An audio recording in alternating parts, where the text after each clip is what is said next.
नमस्कार मंडळी, मी तुमचा लाडका मित्र वरद विजय चव्हाण आणि मी तुम्हा सर्वांचं माझ्या युट्यूब चॅनलमध्ये स्वागत करत आहे. मंडळी, संघर्ष योद्धा नावाचा नवीन मराठी सिनेमा येत्या 14 जून 2024 ला आपल्या भेटीला येणार आहे.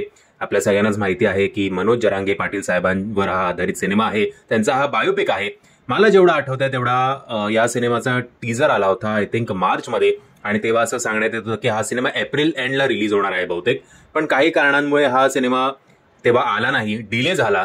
आणि आता हा सिनेमा येणार आहे, अजून एक मराठी सिनेमा जो मनोज जरांगे पाटील साहेबांवरच आधारित आहे, त्यांचाच बायोपिक आहे आणि ज्या सिनेमाचं नाव आहे आम्ही जरांगे. आता हे लोकांना असं वागतात आणि मग उठसूट इंटरव्ह्यू देऊन प्रेक्षकांना नावं सुद्धा ठेवतात की मराठी प्रेक्षकांना मराठी सिनेमा बघायचाच नाहीये. आता एकाच माणसाचा बायोपिक एकाच दिवशी जर तुम्ही रिलीज करणार आहात, त्यात पण फक्त हे 2 सिनेमे त्या दिवशी रिलीज नाही होणार आहेत बरं का. तेव्हा अल्ल्याड पल्ल्याड नावाचा अजून एक मराठी सिनेमा रिलीज होतोय 14 तारखेला. अजूनही 3-4 होत असतील, माहिती नाही, कारण काय चाललंय याचं काही कळतच नाही. सो कितीही तुमचे चांगले सिनेमे बनले असतील तरी मग असं एकाच जॉनरवर एकाच माणसावर आधारित 2-2 सिनेमे रिलीज करून तुम्ही अपेक्षा कसं काय करू शकता बुवा की आमचे सिनेमे चालावेत. आणि मग तोंडवर करून प्रेक्षकांना दोष सुद्धा देऊ नका की प्रेक्षक आमचे सिनेमे बघत नाहीत. एनिवेज, जे आहे ते आहे. आता हे काही सुधारणा नाहीयेत आणि हे फक्त या 2 सिनेमाच्या बाबतीत नाहीये. प्रत्येक मराठी सिनेमा, प्रत्येक मराठी फिल्म मेकर असाच वागतोय आणि मग प्रेक्षकांना नावं ठेवतोय. म्हणजे ज्या समाजासाठी पाटील साहेब इतकं झट्ट आहेत, स्वतःचा जीव जो आहे तो प्रत्येक वेळेला ते सॅक्रिफाईस करायला सुद्धा रेडी आहेत, तो समाज सुद्धा या 2 सिनेमांवर डिवाइड होईल की नक्की हा सिनेमा बघू की तो सिनेमा बघू बाबा.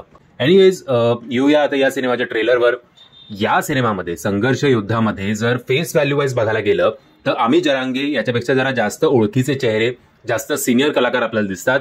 म्हणजेच संदीप पाठक असतील, सागर कारंडे असतील, मोहन जोशी सर असतील, संजय कुलकर्णी असतील, सुरभी हांडे, माधवी जुवेकर, विजय विश्रा, विनीत बोंडे, सुनील गोडबोले, माधव अभ्यंकर, किशोर चौगुले, सिद्धेश्वर झाडबुके, सोमनाथ आणि खूप सारे कलाकार आहेत जे आपल्याला माहिती आहेत.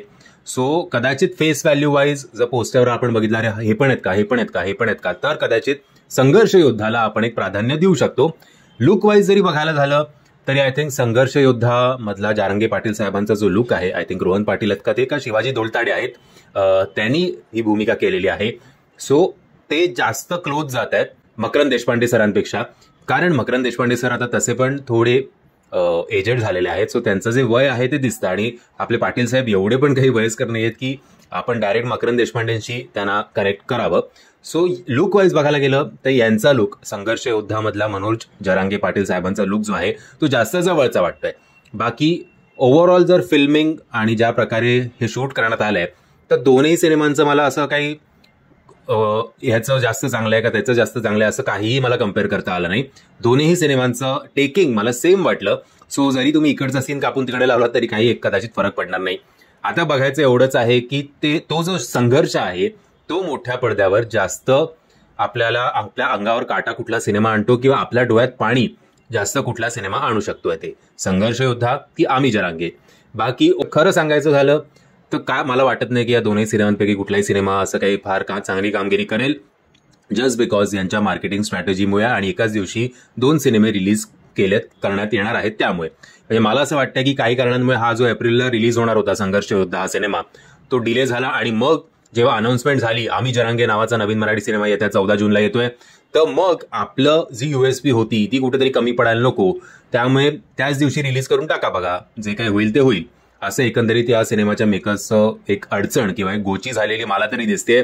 पण याचा परिणाम दुर्दैवाने सगळ्या मराठी सिनेमांवर होणार आहे आणि एकही मराठी सिनेमाला थिएटरमध्ये प्रॉपर आरक्षण मिळणार नाहीये, हे कटू सत्य आहे असं मला तरी वाटतंय. त्यातून जर दोनही सिनेमे चालले, आपण आशा करूया की 2 कशाला आहे, 3ही सिनेमे चालूत, संघर्ष योद्धा, आम्ही जरांगे आणि आपला अल्ल्याड पल्ल्याड, तो चांगलीच गोष्ट आहे. पण ओव्हरऑल बघायला गेलं तर जरा प्रवास खडतर आहे.